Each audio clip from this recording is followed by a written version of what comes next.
Hi guys, so today I'm going to be doing a book review video. I just have 6 books this time.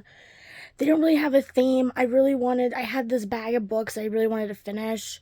So there really isn't a theme. I was going to do some mysteries for Halloween book review video because it's Halloween today. But I couldn't do it. I had to finish this bag. So let's get right into it. So this is called Classified as Murder. It's by Miranda James. It's a Cat in the Stacks mystery. This is what it looks like. It's about this man who has this cat who helps him solve mysteries. It's kind of like the Cat Who series, if you ever read those books. Those ones I read constantly. I only have to read one more book. I have to find this last book in the series for the Cat Who books, and I can't find it anywhere. So this book, it's about this man who he works at the library, and he brings his cat. And what happens is he brings his cat to the library, and this man always comes into this library, and they always help him out, finding books he needs about random things. And here what happens is he asks, what's his name? Charlie, if he could come to his house and inventory all these books he has. He has like a master collection of all these different types of books, like first edition books, signed copies of books, because he thinks somebody in his family is stealing his books. And when he gets to this man's house, he realizes he's like this rich guy, and his family is really, really, really weird. And he gets help from Charlie gets help from his son, because his son is in the town with Charlie, and he's going through some stuff too. And it was a good book. It was a really good book. The person who did it was really because then what happens is this guy ends up dead, and I think somebody else does too in this book, and he has to figure out who did it and why. And here he finds out it's whoever, and it was just a total shock who did it, because usually, like, once you, like, what's the good thing about books is like when the author is so good at making mysteries up, is when you don't figure out who it is halfway through the book yourself, and in the whole book you're like, I want to get through this book because I know I'm right or whatever. And some of these, like most of these books that I have, it was really good because you didn't really know who did it until like the end. Okay, so this is the last book that I have for this like series. I only had like 3 of these books. This is called Doomed Queen Anne. It's by Carolyn Meyer. It's called Young Royals. This is what it looks like. And this is all about how Queen Anne, who was Henry VIII's second wife, became his wife, and leading up to her death, her beheading, I guess you could say. And it was a good book. I mean, most of the stuff in this book I kind of like. It's like a historical fiction type of book, because some of the stuff in the book I do know stuff about her, so I kind of like, I knew the timeline of what happened for her, for her to end up being dead. So this next book is a mystery book, and this is called God Save the Queen.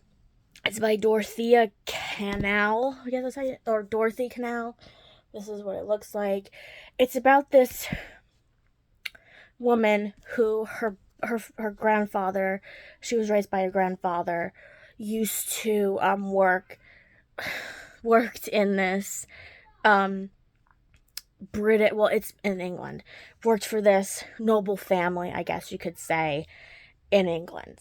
And what happens is he ends up dying, and it all comes from the fact that the head guy, who's the head patriarch of this family, said to his wife, or somebody said, when he dies, he wants to inherit he wants to, in his will, he wants to give this house to this butler, and nobody really understands why until the very end.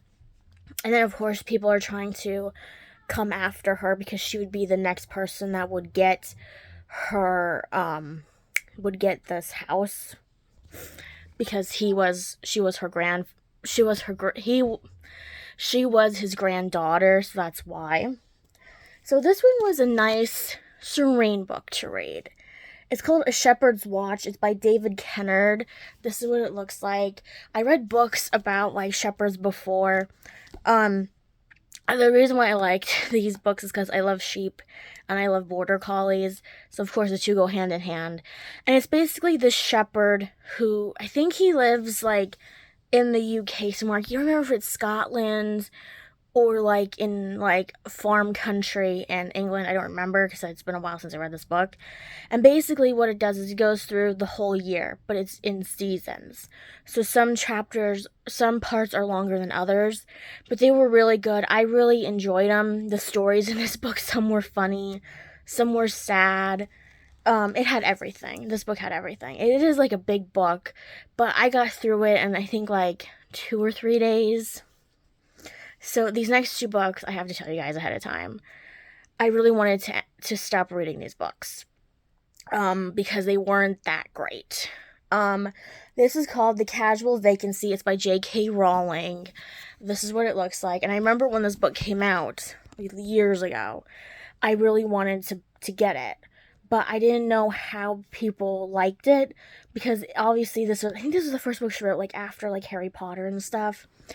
And I didn't know how people liked it. Like, I kept seeing it in the stores, but I never really picked it up. And then, what was it? And then I got this at, like, I don't know, it was like a flea market, a book sale, I don't know. And this book is really long. It's like, I think it was like 500 pages, it was like 500 pages. And this book, like, half of this book, nothing really exciting. The first thing happens in the book, it's like, it's in parts and chapters, that type of thing. But the thing that sucks about this book, it's kind of like how Stephen King does books, where he goes from one perspective to the other in these different characters. And it's kind of like that, where every part in this chapter, it's labeled 1 through whatever. And each part it's about, you know, one character or character's family or something like that. And the next part's about the kids to this family or whatever. And the first part, something happens in this book. This guy dies. And in the town, it's like a small little town, I guess. And they kept saying about how, like, oh, like, it was random, like, he had, like, a brain aneurysm or something like that. And he was young when he died. Like, I forget how old he was, but I guess it was, like, maybe 50 or 40 something. I don't remember. And they have this, like, council in the town, and who makes, like, decisions for them, for the townspeople. And he was part of this, excuse me, he was part of this, thing. And here what happened was, everybody in this town wants to have a spot. And it's mostly the people who want to run for this guy's spot, and then the children that these people have. And the children start writing under this fake name, the ghost of, I forget what the guy's name was, but it was the ghost of this guy that died, on the form for this council that everybody's on. And they start airing out their parents' dirty laundry on this site. And nobody knows who did it. Nobody knows. The kids are running amok. They're all getting into trouble. All this stuff. So it was like the middle chunk of the book. The first maybe 50 pages were good. And those 50 pages to maybe the last 200 pages in the book was just boring stuff. And then the last 200 pages of the book was really good. So this book, Philippa Gregory's books I really like, but this one I did not like. I felt like there were times where I was like, I can't get through this book. I really want to just, like, get rid of it. I don't want to read it anymore. But I did. This is actually the sequel to another book, which I didn't know this book was a sequel. The first book is Earthly Joys, and this is called Virgin Earth. It's by Philippa Gregory. This is what it looks like. So most of her books take place around, like, Henry VII, Henry VIII type of era, and this one takes place during Charles I's reign. he got into a lot of trouble, and they ended up beheading him, and the English people wanted to be ruled by somebody that wasn't a royalty, so I think they had like James Cromwell be kind of like, I wouldn't say like the president, but kind of like that, and then they didn't like him and they got rid of him and brought back his son, Charles II. But anyway, this book was really long to get to the point of this book, and the ending in this book was not great. It's kind of like an open-ended type of book. What happens is the one thing that was repetitive in this book, which I felt like he didn't really need in this book, was he was traveling to Virginia the first time because the king wanted him to go and collect specimens because he was like the head royal gardener or something like that. It was like in a line where like his grandfather was the head royal gardener, and I think his dad before him was, stuff like that.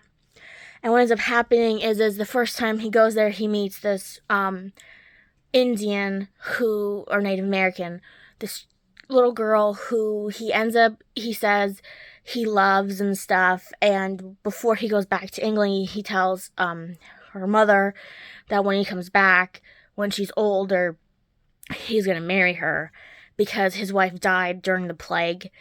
And what happens is he comes back and his dad has a woman there taking care of his kids. And when he died, he wanted them to be married, so he marries her instead because he thought, oh, I'm never going to end up going back to Virginia, all this stuff. And then eventually he does. They have like a fight. He finds this woman, this little Native American girl who's a woman now. He finds her in her tribe. I think she was a Powhatan Indian. He ends up getting into the Indian tribe, and he ends up marrying her, and then this event happens where he couldn't put up a fight against his own people because they were going to war with the colonists, and the Native Americans wanted him to kill his own people, and he couldn't do it. So none of the Indians, I guess, kind of like, well, see, I keep calling them that. I know they're Native Americans, so if I say it either way, that's why. The Native Americans basically shunned him out of this tribe. And then so he goes back to England, all this stuff's going on. He goes back one more time, and when he comes back this next time, I forget how long of a time period it was in between those two times. He finds out that they got the Powhatans got pushed back too far.